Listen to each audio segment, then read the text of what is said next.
This is Jerry Mason, the Kickin Lawyer, and I'm inviting everyone to join us every Tuesday at 5 p.m. on the Kickin Lawyer fan page on Facebook for Law Talk Live, where we discuss business, politics, current events, and the law.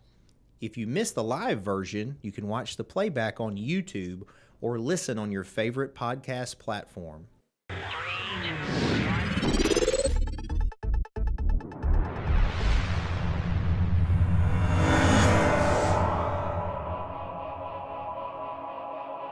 All right, it's Jerry Mason, the Kickin Lawyer, and we're here for another Law Talk. This is not live, so if you guys are commenting, I appreciate your comments, but we'll have to check those back later. Don't forget to like, follow, and subscribe to all our content across podcast and social media platforms. We're also on TikTok. We've got a pretty good following over there. Feel free to check that out. There's legal information. Josh dancing all the time. It's a lot of fun. Not true. Tons of dancing. We want to remind you to download Wonder Girl by N.A. the Band. It is free. You can go to Spotify, iTunes Music, and listen to that and give those guys a listen. Very talented young men. Michelle Allen's a longtime sponsor of the show. She's your go-to cry-like realtor in the area if you're buying, selling, renting, leasing real estate, or genuinely just want to have a good conversation. She'd be glad to talk to you. Mason's High Octane Martial Arts has been located in Covington since '93. They created a Kicking Lawyer and many champions. You can visit masonsmartialarts.com for more information. We're running a Christmas special, $149 gets a uniform and a month of lessons if you check that out. Of course, the Cellar Restaurant Prohibition Bar is in Covington, opens at 4 o'clock. The one thing I forget to mention the last couple of weeks is we are going to have a New Year's big shindig celebration. It's a masquerade ball with a full live jazz band, masks, dress up, the whole deal. Hopefully you guys will check that out. I don't know when we're airing this one, but there may be tickets still available. And of course, Masonite Digital Marketing, we're glad to help you with your brand presence, or whether it's social media postings, marketing plans, online presence, etc. And joining me today is Miss Krista Thurston. How are you? I'm doing great. How are you? And you are Morgan and Morgan. With Morgan and Morgan? I'm not a Morgan, but I am with Morgan and Morgan. I get that. There's a lot of them, though. There's a lot of jokes about Morgan and Morgan and Morgan and Morgan and Morgan. Certainly. So I'll tell briefly about you, then I'm going to let you give your background. So for those that don't know, our firm is partnered with Morgan and Morgan, where if there are cases that we get in that we don't handle, we have access to their direct intake system, and we get you immediately hooked up with them. And so far, we've had a good relationship. A client seemed to be pleased with it. So it's sort of a referral partner of ours. And it sort of started from they reached out to us, and we're trying to, I guess you can explain this in a second, but, get affiliate lawyers in the area to help with case traction. And then in the course of that, that's how I got to correspond with John Morgan a little bit. And then, of course, got to go to the horse race thing last year. Today she fed us lunch, so they're treating us nice. Yeah, we have a lot of fun. Yeah. So tell me, give me a little background on you, how you got into this, all that kind of stuff. Cool. So usually when people ask this question about me, I don't even know where to start, but I got connected with Morgan & Morgan back in 2020. So I have a background in sales, and specifically relationship-based sales, but at the time during 2020 I was working a consulting sales job, and I made it through a lot of rounds of layoffs, and then finally I was affected by that. So I was on the job hunt for quite a while, and I can't even remember if they contacted me or I contacted them, but I got connected with Isaac Schechter, who's the director of the Morgan Connection, and basically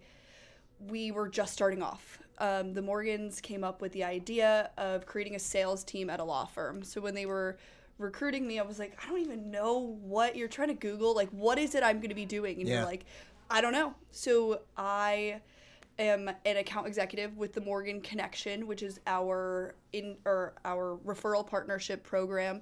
It is not that revolutionary in the fact that all law firms do referrals, hopefully, the ones that are doing a good business model and making sure that they're helping out their clients. But now we have people that are actually the ones who are in charge of it. So we're making sure that we are working with you as a referral partner while the clients are taken care of. The whole industry of law is so confusing. So I guess we go back to my background.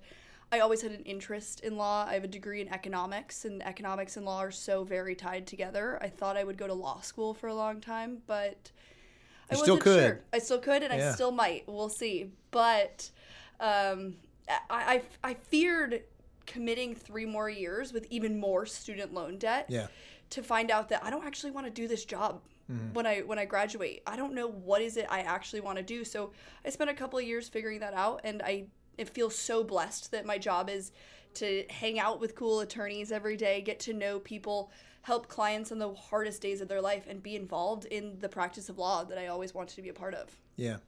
So, the Morgans have had a great track record, at least John Morgan has, of being sort of inventive in marketing, branding, et cetera. And so I was interested, well, I told you from the beginning, like because, in the beginning, from a lawyer perspective, when people approach you about some type of agreement that we have, you're like, well, is it really going to be a benefit to me, or is it worth my effort and time? You know what I mean? Like, y'all are real nice and everything, but you got to look at it from a business perspective. And so from the beginning, there were 2 main things that I was looking for, and there's been more benefits from that partnership than I had anticipated. But the first 2 was I was hoping to get a hold of John Morgan or somebody that could sort of mentor me as we tried to grow, as I grew my own law firm. And then number 2, of course, I wanted the criminal leads. I wanted all those leads. But there's been residual benefits that I didn't anticipate. It's been nice getting to know you and the people that you work with, and then you guys invite us to really cool parties and stuff. And so that's been nice. But the clients get good service too. And that's what I was going to say. What I was surprised by is I was probably like a lot of people. I think people often misread brands that do a good job marketing, like Morgan & Morgan. It almost becomes comical to some degree. You know them. The branding works. Everybody knows Morgan & Morgan. Yeah. I was talking about it this morning. Josh and I were at this thing at a local high school for these sort of advanced kids anyway. And I was like, they were asking about marketing stuff. And I said, well, who's heard of Morgan & Morgan? And everybody had heard of Morgan & Morgan. Yeah.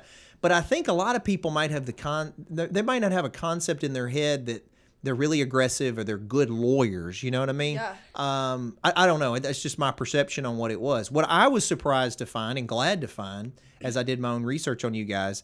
So Morgan & Morgan is one of the most aggressive law firms on trials. Like you guys will go to trial and you have the respect of the insurance companies and everybody else. And now you've got the money behind it to back it. So it's a very formidable force. So for me, not doing the kind of law you guys do, it was a no-brainer. Oh, let's partner with the best in the business that does that area of law. Yeah. And I think it just elevates all of us. Well, it's actually... I know I mentioned that I have a degree in economics. I have a second one in public relations. And in the practice of that, we learned a lot about that the more you market, the more people are going to distrust your brand, actually. It's just a part of human nature these days. Think about the biggest companies that that are marketers. It probably goes back to, like, let's say Marlboro. Yeah. The tobacco industry was marketing so much. And I just had a conversation with my dad because I'm trying to get him to stop smoking. And I was saying, Dad, they were selling you on this idea for years and years and years that smoking is great for you. It's going to be so fun. You're going to make all of these friends, right? And then you find out that it's killing people. Yeah. There's no doubt, right? So that's how people started to distrust these big marketers. McDonald's, they advertise the most. They're probably the biggest brand name that anybody out there would see. Terrible for you. Doesn't mean their nuggets aren't great sometimes, but it's terrible for you. So it is a really interesting thing is as you grow an organization, as you grow brand awareness, people are going to distrust you inherently because of experience. But you're right, Morgan & Morgan is really aggressive in what they do, and it's one of my favorite parts about it is we say we're for the people.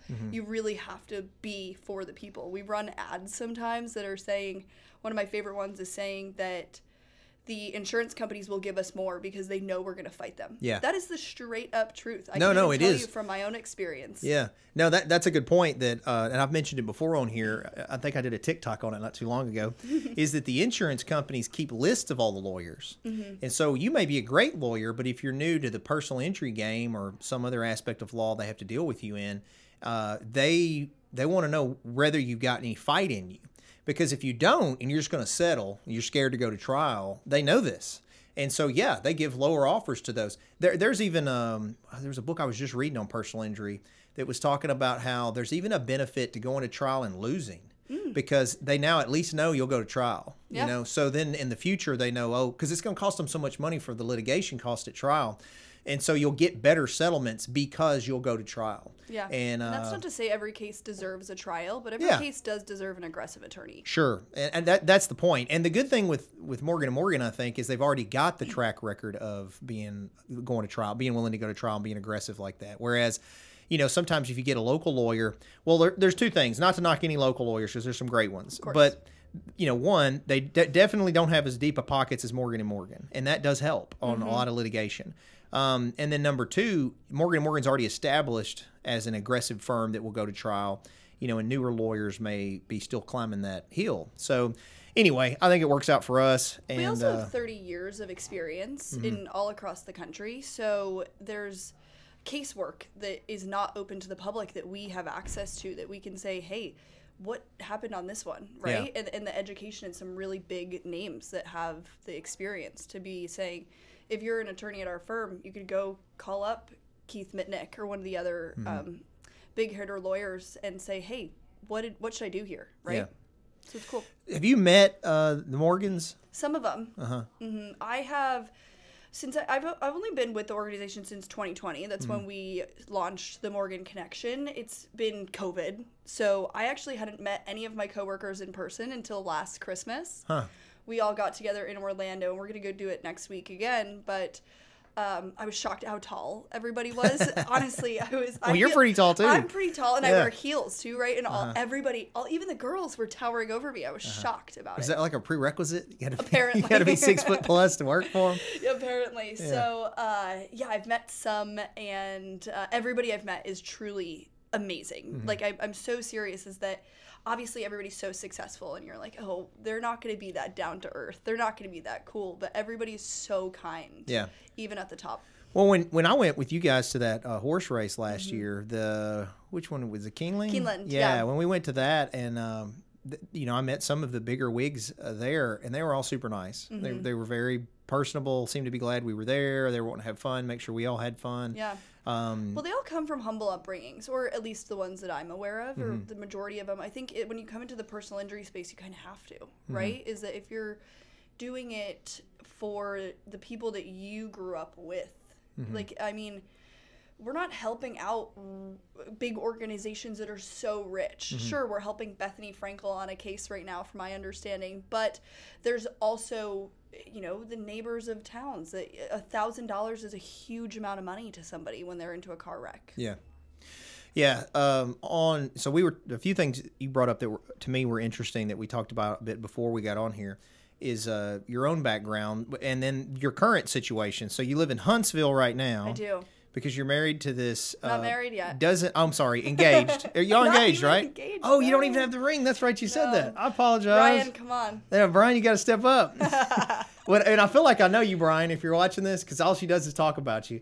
And I always joke about how you're this nerdy, because you're like a rocket scientist or something, this nerdy guy. And then she comes back with how athletic you are, and you do all these other things. And so I'm just obsessed with him. Yeah, so, you're a fan. You're a fan. That's good. Biggest fan, yeah. So I live in Huntsville. Ryan works for a space company. He is an engineer on the Artemis project, which is the rocket. His rocket's supposed to go to Mars.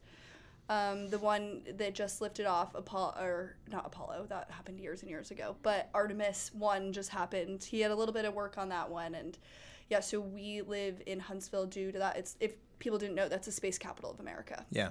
Yeah. You got the rocket center. I went to space camp there twice. Yeah? Sure did when I was a kid. That's awesome. As a kid, I was super nerdy. And I say nerdy. I don't mean that in the negative way. Being a nerd is great. I read encyclopedias for fun. I wanted to be either an astrophysicist or an astronaut, one of the two. If there's any kids listening, being a nerd is great. Yeah, no, it's a huge positive. We are on the brink of really big things in this world. I'm the biggest nerd. Yeah. It's just I'm suck at math. So I went to law school. Yep. Yeah. I was going to ask you, though, and you may or may not know this, because when you say that, I've heard of the Artemis rocket, but I was confused. That's not affiliated with Elon Musk stuff, is it? Oh my God. So this is confusing. I believe no. And from my understanding is that the government kind of comes out with a request for proposal on the rockets, and Boeing that Ryan's with won that one that they're doing. So there's a potential that maybe SpaceX has a piece of it, because I know there's other parts of it, like Northrop Grumman is doing parts of it, and some other companies are doing other small parts of this, but looks like it's NASA. Yeah, well, so I knew it was NASA, but I thought they subcontracted with SpaceX. They sell the rocket to NASA. Okay. So for a while we thought we'd be moving to New Orleans, because that's where the rocket is being done. So then that what I hear you saying, I think, is Boeing and NASA kind of doing their own thing for Mars, and then Elon Musk is also sort of racing that direction, maybe doing his own thing. Yeah. I know that's a big thing that he's working towards. All these rockets he's been working up is trying to get to Mars. And I could be wrong. We would have to totally ask Ryan about this, but they're contracted, right? So maybe if Elon could make a successful rocket that can go to Mars, then he would win the contract. And get the government money too. I see. I mean, it's kind of give and take, especially we've never had privately owned like rocket companies before. So it's a really interesting time. Is that it's cool. I actually worked for NASA when I was in college, and obviously didn't know Ryan at all, but I was on the PR. I did a project on a PR team that we were trying to get people to care about going to Mars, right? Okay. And I obviously didn't know about SpaceX at the time because it was not on my radar, but I wonder if people are more interested in space travel because of Elon Musk. I mean, he's a celebrity. Say yes. I think that's probably goes without saying. Yeah. Especially younger people. He's got a really big following. I was just talking to somebody else about this because I own some Tesla.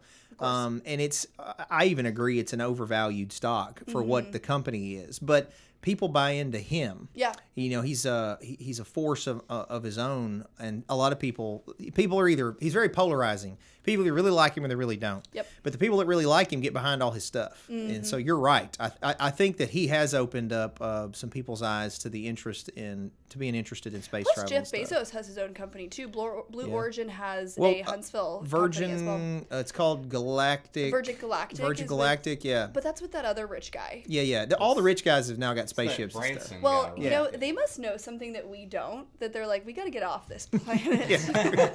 Well, you know, it's funny you say that. Back when Trump was president, and 1 week, I don't know if you remember this, it was literally like a week and then he moved on. He was all of a sudden, he was doing all the stuff he was supposed to do, right? And whether you like Trump or not, he did go by his little checklist. He literally went, I'm going to try to change this. I'm going to try to do this. If it not work, I'm going to do this.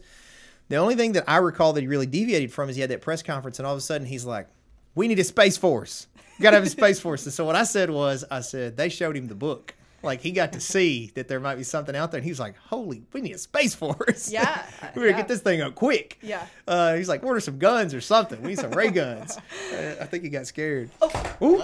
Uh-oh. Attack. We caught it. That was the ghost attacking me on I think that there's no doubt that other countries want to get to space too. I think I just saw China or Russia, one of those countries that we're not really cool with, just put their own international space station up there. So nice.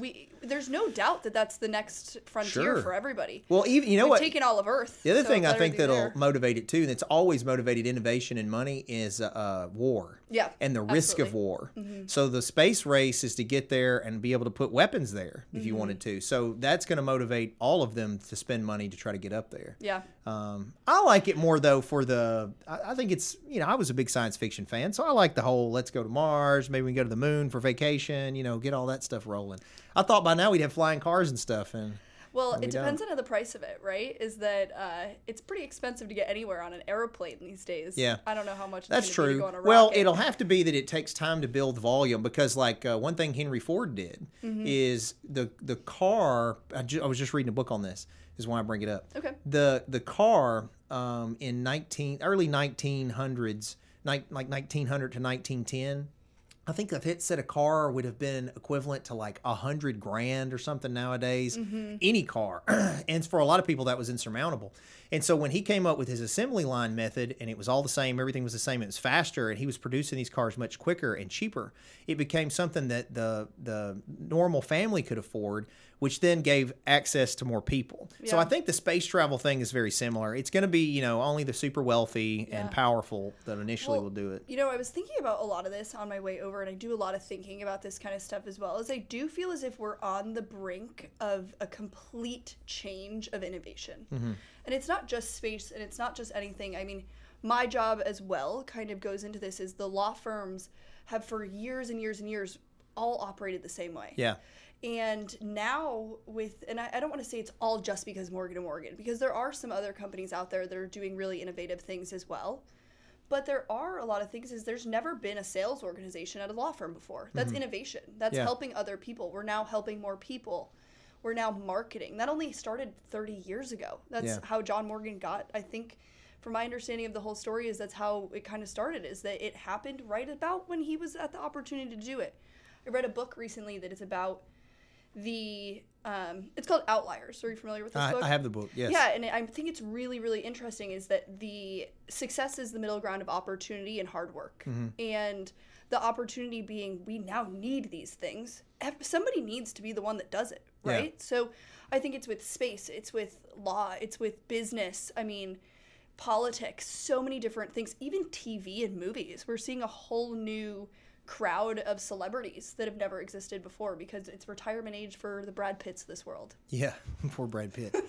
It's funny you say that. So there's a book I'm reading called The Art of Business War. Okay. And what he does is he starts sort of with like a Sun Tzu set provision or something, but really he's taken companies throughout history, or at least that's where I'm at. I'm about midway through it so far. Every chapter takes a couple of big companies that battled somehow, where there was the opportunity for innovation. And like he even discusses on how you can squander that first step innovation. You may be the one that did innovate it, but if you haven't anticipated certain outcomes, somebody else may surmount you. Yeah. And it's very interesting. That's how Spotify happened. I just watched that on Netflix. Oh, really? I haven't watched. Which show is that? Maybe it's not on Netflix. I don't remember, but basically, I can't even try to remember all There's of the so details many. of that. Yeah, but I think it's like they were kind of copying. At the time, it was the first publicly sourced like music platform, and they kind of stole it from somebody else. I'm pretty sure. Was it LimeWire? Yeah, I think like it was that? LimeWire. I haven't watched the special, but I remember we were just talking about this. LimeWire was around. There was another one too that people used to just bootleg, download music. I did YouTube to mp3.com. And yeah, you just would like try to find the best YouTube to do that. Yeah, do you remember when you would have to record on your cassette tape? I do remember that. You don't remember that. I did. I didn't grow up very wealthy. I was going to say, but you're so young. I just figured that you didn't do that. Yeah, but I mean, maybe some other people had CD players and stuff like that. But we were still, or oh my God, maybe on your little brick phone. It's not an iPhone, but your brick phone. You were using it to like record the radio for your ringtone. Yeah, no, I remember doing all that. We used to do when I was a teenager in the dating times, and you would make a mixtape for somebody. Yeah, you'd put these songs on them, and a lot of times they were recorded off the radio. I received a couple in my time. Really? Mm-hmm. You still got them? Absolutely not. Oh, okay. Where would I play them? I don't know. Well, I got a record player in here. I got all these records now. I mean, yeah, but you can't play a CD on a record. You said you guys do records? Well, we're trying. Yeah, we're trying. Yeah. It's a different sound than what we're. It's so funny because it's not necessarily as high a quality sound as these digitized, real cleaned versions.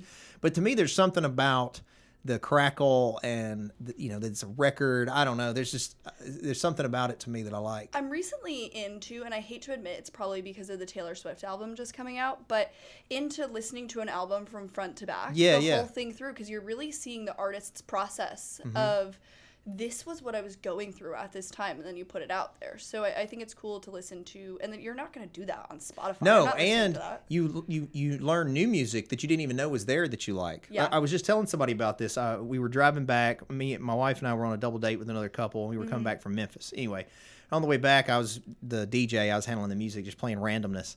And I was playing several of the songs, and the guy was like, "Man, I've never even heard of that. How'd you?" I said, "I listened to the whole album." Yeah. I said, "I play the album I have a record player in here. Play it on the record player. You just listen to the whole thing." And so you sometimes discover music you didn't even know was there.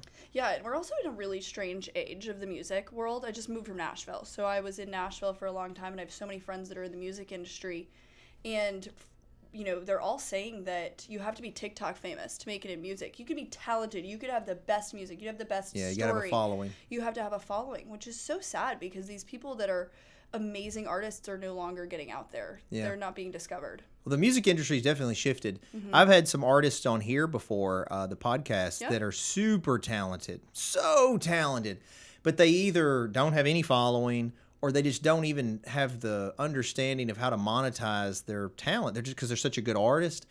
And that was part of what spawned me wanting to do this recording studio, because I feel like I'm good at marketing, and I feel like I could help some local people get a little prominence with their own music. Well, I talk about you guys and our partnership and our success often to people is that there's a lot of people that do want to do the same thing that you're doing, which is having a marketing presence themselves. But for all of the other calls that come in, having somebody else to turn to, having another place. But figuring out how to put the marketing together and you know, blending two companies in a way that we're by no means in any association by any, you know, fee splits or anything like that. But you know, I talk about it with a lot of people. I show them your commercials and everything, and that's, you know, the good stuff to all of you guys here, because I think it's really cool what you're doing. Yeah, well, so part of what I would say to other lawyers, well, anybody really that's trying to build their own brand in an area, is you have to be okay with some risk. Yeah. Because our early commercials, you know, are real campy and funny, but it was intentional because I knew my client. Okay. My client is not the wealthy CEO. My client is the guy that's busted his tail at construction, stopped by to grab a six-pack, and then gets stopped on the way home and gets either a DUI or goes home and gets in an argument, and you know, the wife, we end up representing the wife or whoever it is, or they're, you know, they're having some marital issues, and it's the everyday person. Yeah. And so I needed to create a character that they could relate to. They could be like, ah, ha, ha, that's funny, but you know what? That I could have a beer with that guy. That's somebody I could talk to about my stuff. I trust them because I'm transparent on it. So that's very risky, though, because those first couple of commercials, you know, it immediately sets a stigma on me as a lawyer. So even though I think, and I think people that I've represented would tell you, I'm actually a good lawyer. Yeah. There's that campy shtick thing on the side, you know, that gets the traction in marketing. Well, you have to be memorable, right? It's one of the challenges of my job is that since I'm trying to work with attorneys to, you know, help them on the cases that they can't take, is that there's one or two viewpoints on marketing in the legal industry. It's either, I'm never freaking doing that, you guys are wrong for marketing, that should be illegal, we're going to do whatever we can to make sure that no longer happens, or we're going to try to do it too. Yeah. If it's not, you can go with them or go without them, right? Yeah. So on the ones that don't like the marketing, they have so much to say about Morgan & Morgan. I mean, gosh, we run some crazy campaigns every so often. Yeah. The Size Matters one, which is one of my funniest because, you know, even if every time somebody brings this up to me, I said, you're talking about it. You are not the one we're talking about. I don't think that you're looking into this a little bit too straightforward. If you really go around the back end to figure it out, it's because we're trying to advertise that we're 900 attorneys. Yeah. You're not. And not that you can't do what we can, but it's memorable, and you're talking about it, and we're not even running them anymore. If they're talking about it, that means it works. Exactly. We're not even running that campaign anymore. So. Yeah, well, you can't, in any business, you know, sometimes you have to continue to be, you don't want to try to do what they're doing where you're catching up. You want to be innovative and do your own thing and be unique and stand alone. And that's also very threatening to other people in most industries, including the legal field. Like when I first started doing this Kickin lawyer stuff, man, the flack I was getting from other lawyers. Oh yeah, local lawyers. Like there's still a couple that I think I'm getting hate from just because we've managed to be somewhat successful with it. Yeah. I was going to say though, you're talking about so John Morgan. I read his books. Of course. And you know, he had an issue like that when he started in Florida, where he was getting some you know, friction. Even his partners, his law partners at the time, there was some friction on him, and he knew he had a vision and he knew what he was going to do. So he let that go, and he says he had a saying in the book that I think it was him.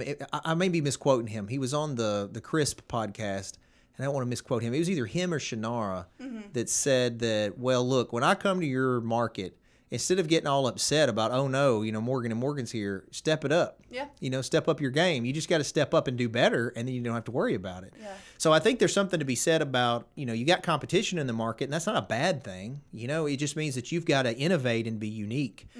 When I think I've told you this, the Kickin lawyer thing, part of it too was I knew that I couldn't compete dollar for dollar with the big dogs, with other people that have been around longer and have more money. And I'm not competing with the Morgan & Morgan, although I did want to be known prominently in the area as the lawyer, right? So I had to come up with something that people remembered. Yeah. They remember the Kickin lawyer, they remember the whiskey, the law hog, they remember all that stuff. Oh, speaking of that, that's what I was going to ask you. So one of the whiskey? She's moved into a closet. Oh, okay. Yeah, so I hope it's a big closet. She moved herself into the closet. Yeah, she opened the door to what's basically our linen closet, and we come in one day, and in her bed and everything's gone. And we got to looking, and she had moved her bed and blankets and everything in the closet, and so she now sleeps in the closet. And I think, you know what I think it is? when her face is facing out, right? Well, she's protected though on all sides in there. Okay. And we got this new little French bulldog that's just mean to her, just bullies her. Yeah. And so they're all girls. The little French bulldog will nip at her and whatnot.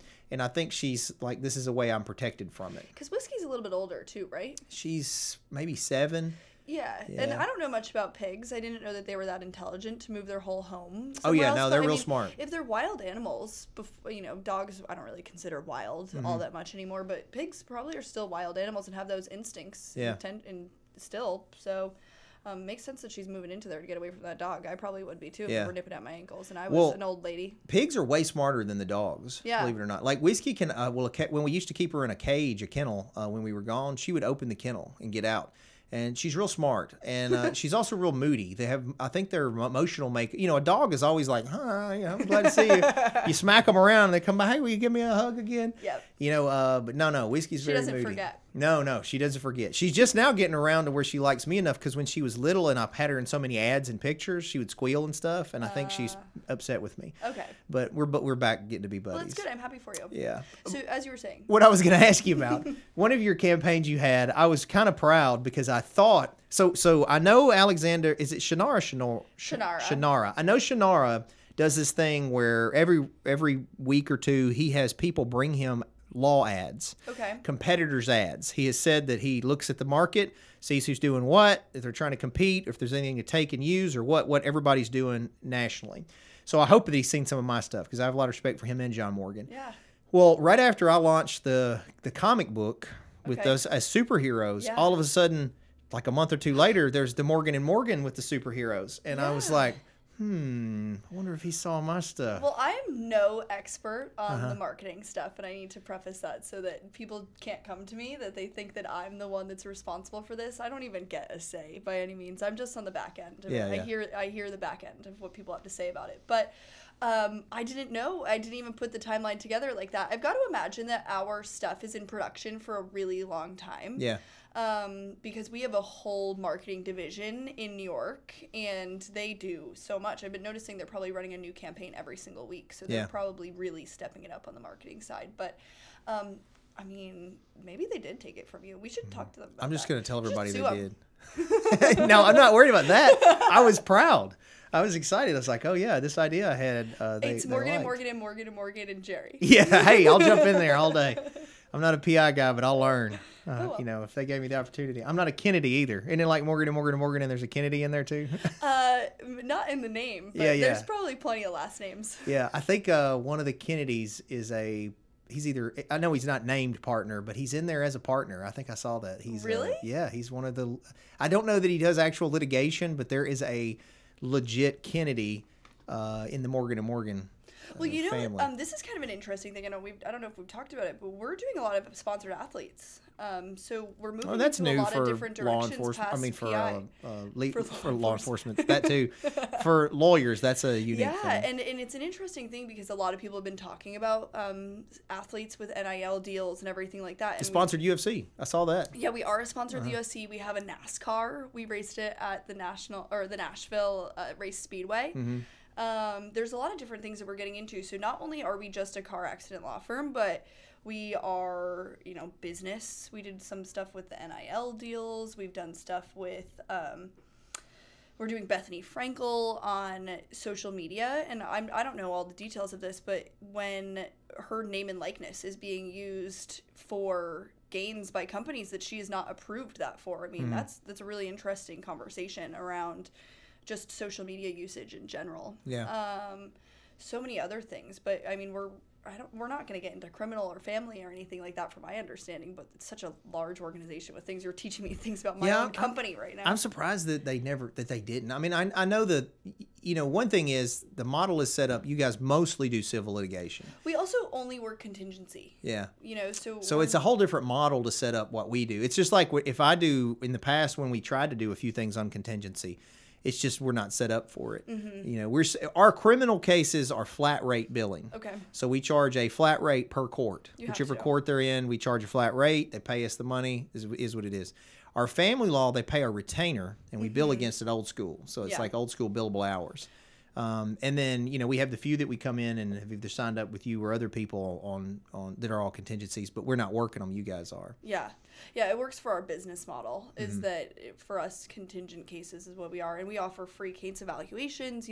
If you send us a case, what's the harm in us calling them if we have the manpower to be able to call every single one of these people and evaluate it? Because I've found myself, and I think everybody out there can explain a time in their life where they've needed professional help and they didn't know where to turn. It's a really scary time for a lot of people. It is nobody, even if you win the lottery, if you're smart enough to call a lawyer the day you win a lottery, that's not the best day of your life. You have got to acknowledge that you have a lot of scary things. Somebody was just explaining to me the other day that they can sell your information, the lottery. So now you're getting solicitations of sales calls, and you're going to get all of these different things of what to do with that money.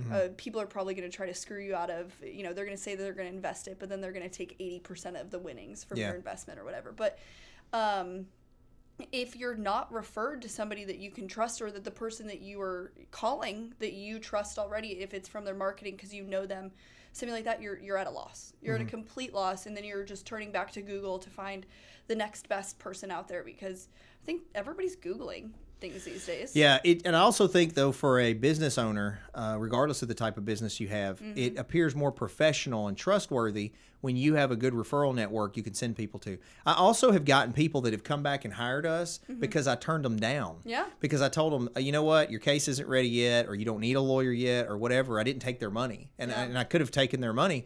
And they've literally come back and said that they trust me because I could have taken their money, and I treated them. Because I have a rule. You met my mother. Yeah. I try to treat other people the way I would like my mother treated. Yes. And so, yeah, I think if you treat people right, I think it can come back around. But having a good referral network where they know that they call you, they're not going to get screwed over. They're going to get to somebody that can help if you can help. Yeah. I think that adds a lot of rapport. You told me something last year that sticks with me a lot. And I think it was in a conversation, or maybe I asked you directly about, and I believe it is you, and you don't have to correct me. I'm going to take credit for it if it's good. Is that I said something about defending criminals, and you said I take every single person that I am sought to help as if they were my brother. I am there to help them, get them in every situation, and that really sticks with me, is because you don't have to be a bad person to find yourself in a bad situation. And there's so much that goes on with, most of the information all the public knows about lawyers and what y'all do all the time is from TV and movies. Yeah. Which is so incorrect, right? Yeah. In the fact of when you get arrested, they don't have to read you your Miranda rights anymore. Yeah. The amount of people we get that call saying that we don't even do this kind of stuff, and they're like, I have a civil rights case because they didn't read me my Miranda rights. You're like, that's not illegal, move on. I would say 85% of the intakes I do on criminal cases, one of the first things they tell me is they didn't read my Miranda rights to me. Yeah. And there are times they should read Miranda, but it's not every time. Matter of fact, most encounters with street officers, there's no need for Miranda. But you're right. And a lot of it comes, though, that they're seeking. Like you say, they just know what's on TV. And so they don't know. And sometimes they don't know what questions to ask. Like, a lot of times the first question is, how much does it cost? Well, you go to this lawyer over here, it may be super cheap, but you kind of get what you pay for a lot of times, Yeah. Conversely, this is why it's this cost here, but people don't. I always say this in my martial arts business when people come in and the first question is, how much is it? Is they don't know what else to ask, so we sort of have to educate them on that. And that's part of why I do a lot of the stuff that we do with TikTok or otherwise, is I want them to realize I'm a human, but I'm an expert in a certain area. And look, this is the guy. You can turn to me and hopefully trust me and know I'm reliable as the expert. But I think if there's one thing we could all use more in this world, especially when there's TikTok and social media and all these things, is more education on things that we don't know about. Well, and then here's the only thing. I agree with you. That's why I read books. But now I was going to say you could watch documentaries and whatnot, but they're so well done now by individuals. Sometimes you can't even tell if it's reputable, Oh my God. I'm big into nutrition. It's just something I have a passion about. And you know about the Liver King? No, but I saw about that. I know kind of about him. Something happened. He's in jail? No. So for those that don't know, I was going to get somebody on here that knew about it because I was going to try. It was a big deal to me. You should. My wife has been upset with me because for a year, this guy's been out about a year, right? Okay. He goes by the Liver King, and you guys can look him up. He pops right up, Liver King. Big, giant, jack dude. huge beard, super jacked, never wears a shirt, and then he has these 9 ancestral tenets that he wants everybody to live by. And he basically and he eats raw organ meat, so he'll eat raw testicles, raw liver, raw brain, heart, raw, and meat all the time, just exclusively meat.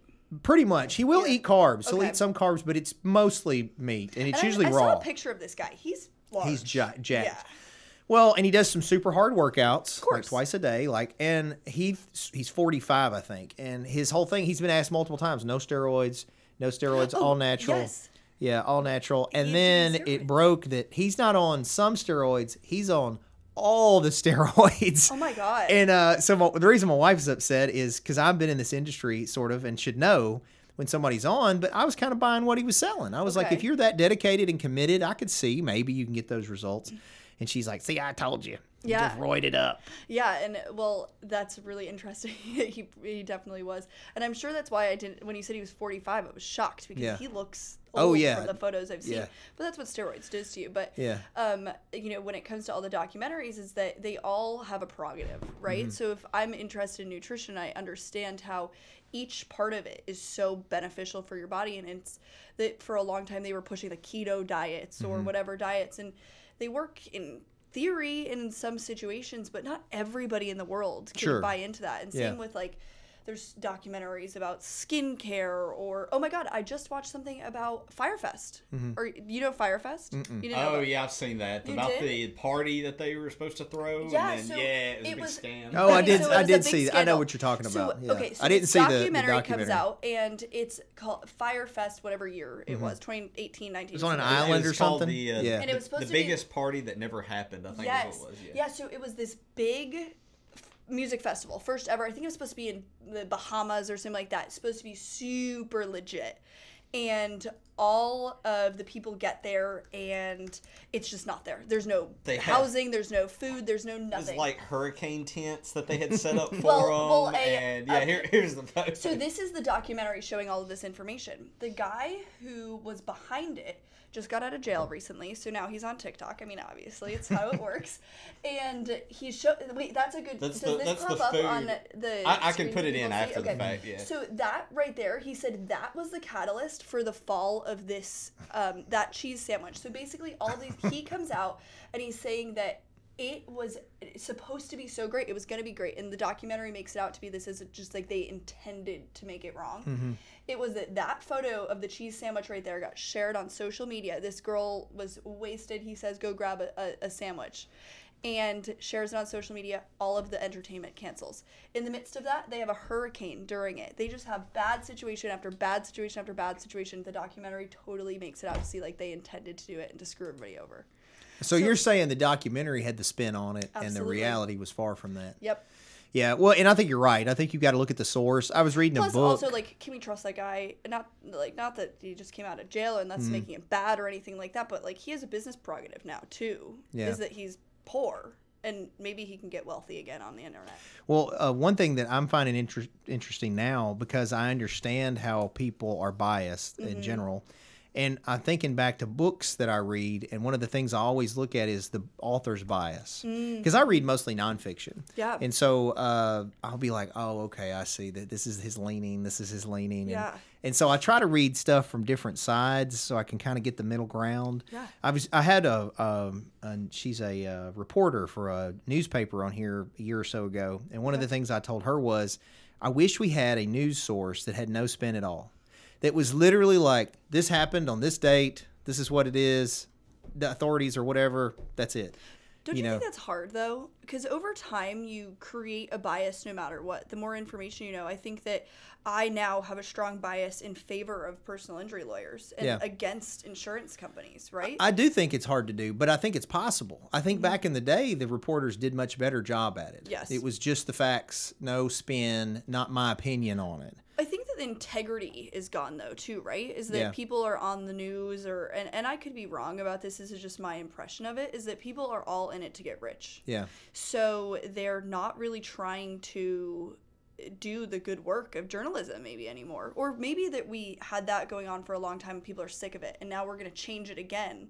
Because I do hear about things that they're saying are a non-biased news platform. Yeah. I haven't checked any of them out. I'm not even on Twitter. I don't really, I don't have that much time in my I just life. listen to both sides. I try to my best, I listen to Fox News, I listen to NPR or MSNBC, or, you know, I try to get a kind of a mixed of whatever it is. Honestly, most of the news I get is from articles I read online. Yeah.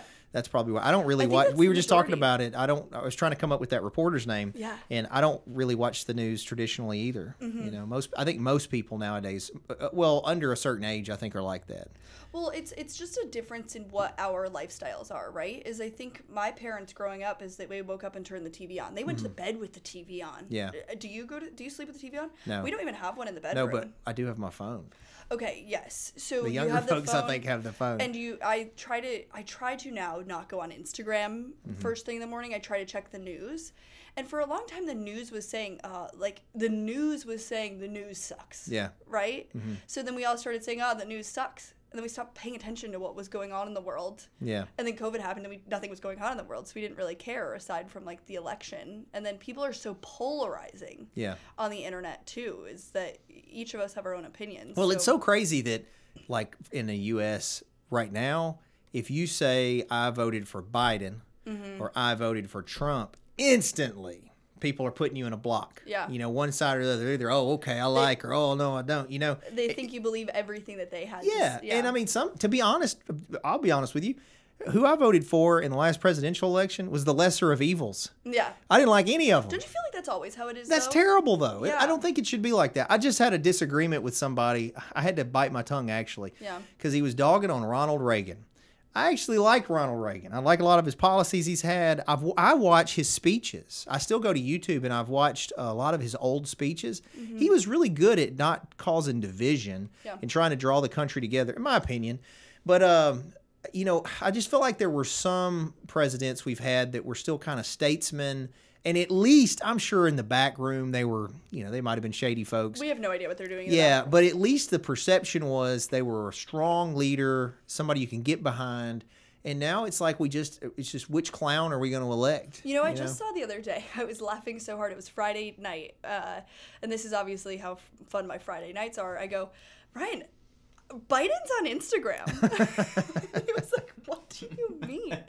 And I was like, did you know the president of the United States, Biden, who's 80 however many years he old, is on Instagram? So his press secretary is like, all right, Mr. President, it's time to take an Instagram photo. And he's like, what in the heck is that? I just thought it was the funniest thing that it is that, I mean, I followed him because it's funny, in my opinion, but we are using our world leaders as celebrities these days rather than... you know, and that might be a natural evolution of it. I don't know, but... You know, it just makes me nervous because there's so many better options. I said this multiple times. There's got to be, right? There has My favorite, Tulsi Gabbard, was she ran for the Democratic nomination. She was veteran. She's minority, very articulate, has a very statesman's presence. I like a lot of her policies. Some that I didn't, but I thought she was very well rounded. I thought she would be attractive to both sides. And, you know, wasn't even in the conversation. And it's just sad to me that some of the best options are just not even there. For a long time, I wanted to say I don't care about politics. And I will say joining the legal industry is now I have such a strong... They're one and the same. Yeah. That we are correlated in every way. So this year going into the voting, and I'm new to a new state. Obviously in Alabama, we're going to vote one way. It does not matter what my opinions are. But I wanted to know what every single candidate had to talk about. Now, it was interesting is doing the research about it that the things that they didn't want to talk about, they just didn't talk about, right? Is that some people, knowing that the public was not going to be happy with their viewpoint, just didn't even bring it up. And I'm like, well, that's a little unfair to say if it's important to the public, you should now be trying to do that rather than hide from what your opinion is. But the other point is that, and not to bring this up, but the Twitter files that just came out, which is so interesting that, and good for Elon to do that in general, but nobody has anything to say about it. Everybody's had so much to say about the politics and that they're so mad that you voted for one person or you voted for the other guy. But now that we're seeing that both sides were doing the exact same thing, the whole fake news thing was by both sides. Nobody's saying shit because their side is also wrong. Well, and I think it's funny you say that because I just lost my train of thought on what I was fixing to tell you because I thought it was right on to what you're talking about. It was something to do with trust in the media. I don't remember. Fake news. It's all fake news, right? It is. Yeah, and this is what you said Instagram, so you're not on TikTok as much? You're mostly on Instagram? I am on TikTok. However, my algorithm recently is really terrible, so I'm not getting much. I really started to notice I had to stop. I have limits on all of my social media that's now. Good. I was going to say, that's the problem I've had is... it was affecting me mentally. At night, really we bad. don't have a TV on, but I would always read myself to sleep. Well, the last few months... I've been sitting, and then my wife too. Literally, she'll pass out, and I'll know she's asleep because the same video's playing over and over where she's gone to sleep. Do you notice yourself staying up later though? Yes. So that's what I noticed is that I couldn't fall asleep, and then I can't wake up in the morning, and then all of these other things, and I started to just be obsessed with like the idea of I'm learning on TikTok. Realistically, I had this thought one time, and I was telling somebody, I was like, and I do talk about the TikTok videos I see as like as if they're news sources when they're just not. Yeah. But I was like, I don't actually remember one of my friends said this to me actually. She was like, I asked my boyfriend, what do you, in the 2 hours that we've been scrolling sitting next to each other, can you recall a single video that you just saw? And he said, no. And I was like, I get it. Me too. So I'm really trying to limit my usage on social media, which is good that I've been so busy recently because I'm naturally doing that. But I'm trying to not bring my cell phone into bed for Instagram or TikTok at night. I'm trying to read more because that's the only time I have to read. Sure. I consume a ton of podcasts. That's where I get a lot of my I'm in the car a lot during the day. So I actually did not get a Spotify Wrapped this year because I think I've listened to so little music on my own Spotify that it didn't have anything to wrap up. Because I just listen to podcasts and I think that somebody said it a while ago, is that podcasting is potentially the biggest opportunity for media in the future. Well, I think you've done a great job on this one. Thank you. You have a future in your own podcast. Yeah. You just have to promise when you do it, you'll let me come be a guest. I would love to, but I don't know if I'm going to do it myself. I don't know what I'm going to do with my whole life yet. I have so much well, they're time. not... I started the beginning of this thing was on my laptop. Yeah. Me sitting at my desk, talking in my laptop, editing the videos myself. Okay. And so this has been an elevation. Then I went to, one year for Christmas, my wife gave me this, it was a podcast stand thing. It was this, it's over there, I think. It's got a camera on it, and it had a mic arm on it with a light, ring light. That was the next level. And then I was like, Josh and I had talked about it, and I was wanting to go to another level with this thing and do it regularly as a show. And so we built this out. So you've been doing it for a little while then? Yeah. So I started all on YouTube, and then I started doing some Facebook Live stuff, and then it's just morphed into this, which we've got really good traction on TikTok, shockingly. Yeah. That's where we have the most traction. YouTube has been up for years, and it's just not traction. I think we're barely to 1,000 subscribers on YouTube. Well, I've seen some things about, they call YouTube long-form content. Yeah. So they think long-form content is going to come back. But there's so many places that we consume. I was just listening to a podcast about, and they were talking about the rankings of all of the streaming services and where they rank. And, you know, it's not Netflix that's number one this year. It was Amazon Prime. Actually was the number one, and then Netflix, and then you know, there were 10 others after all of that. So then we're so heavily consumed with all of this long form content stuff. I don't go to YouTube ever. I mean, it's just not in my time, but also because I can't watch videos while driving or doing other things. Sometimes I do want to watch YouTube, and I never was in on that, so that could be a difference too. Some people were big YouTubers, I never was. Yeah, I'm not really a big YouTuber either, but you know, like we'll post a video on Facebook Live and we'll get 200 views within an hour. We posted on YouTube, and a year later we've got like 4 views. YouTube, it's so random. The one thing I think is extremely interesting with all of it, especially TikTok, is the monetization of it, though. Truly. So I'm monetized on TikTok. Yeah? I got an offer for, it was an app that wanted me to do an ad for them, and it's interesting. Did you do it? So I did, but when I went to, it's finicky. When I went to accept it, I had just gotten monetized. It was literally the week I got monetized. They sent me the proposal, and you have to accept it, and you can kind of negotiate the price with them. So I was doing that. Well, then when I go to do the final acceptance, the TikTok profile said that I had to complete a tax form that I'd already done.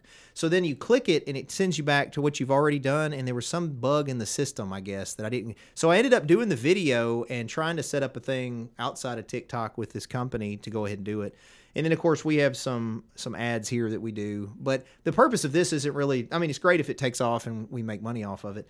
But that really wasn't what I was shooting for. I think it's about sitting down and having meaningful conversations with people. If anybody watches and finds one piece of information important, is, you know, I work a lot of my life through storytelling. Is I collect in the best way is I collect stories. Yeah. Right. Is that I think that there's so much to learn from other people's experiences. So if we can learn from anybody else. Sure. There's not much face-to-face contact that's going on these days. I don't know about everybody else, but I think post-COVID, or maybe it was happening before, we weren't really talking to people about their lives. Yeah. And if I could sit here and talk about something that somebody else can't otherwise, and you could listen in and start having that information, it's pretty cool. Well, I think that everybody's got a story. Yeah. You know, and I've had all kinds of people on here.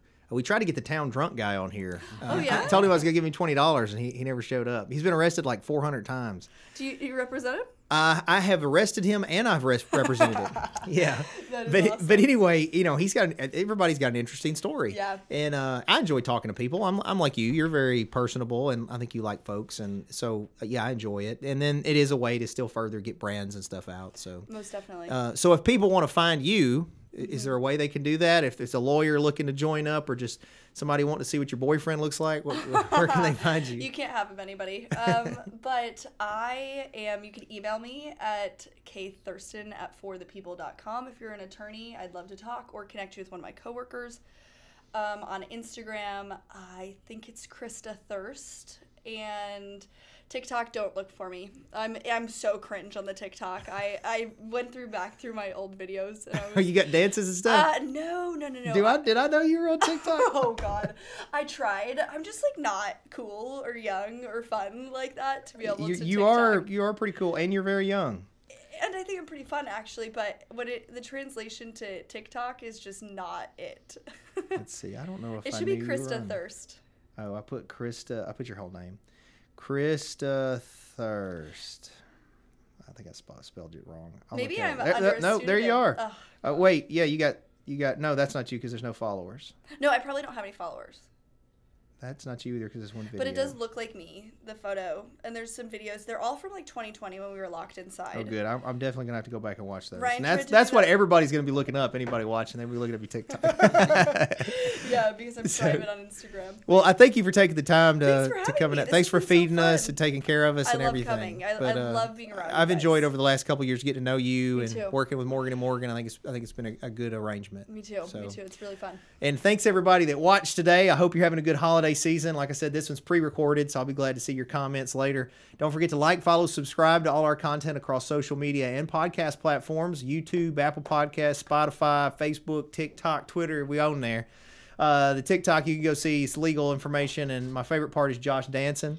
And then don't forget to download Wonder Girl. It's on Spotify, Apple iTunes, NA the band. It's free. It doesn't cost anything, so give them a listen and help those guys out. I want to thank Michelle Allen. Like I said, she's your go-to realtor in the area. If you're buying, selling, renting, leasing, real estate, selling it, whatever you need, she'd be glad to help you out. Or she's good at giving referrals too. So if you're looking at for some help in the area, she can help you. Mason's High Octane Martial Arts, located in Covington since '93. Current Christmas specials, $149 for a uniform and a month of lessons. You can visit masonsmartialarts.com for more information. The Cellar Restaurant Prohibition Bar opens at 4 o'clock. We have live music every Friday. We got our big New Year's shindig at the end of the year. A lot of fun stuff going on there. Great food, great drinks. Come see us at the Cellar. Opens 4 p.m. every day.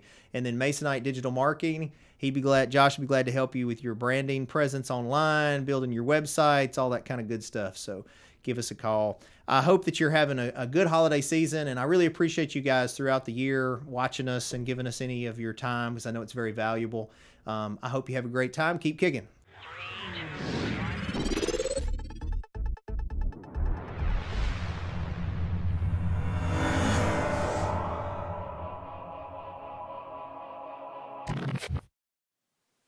Thanks for watching, guys. Just remember that this is not legal advice or investment advice or business advice. This is for fun and entertainment purposes only.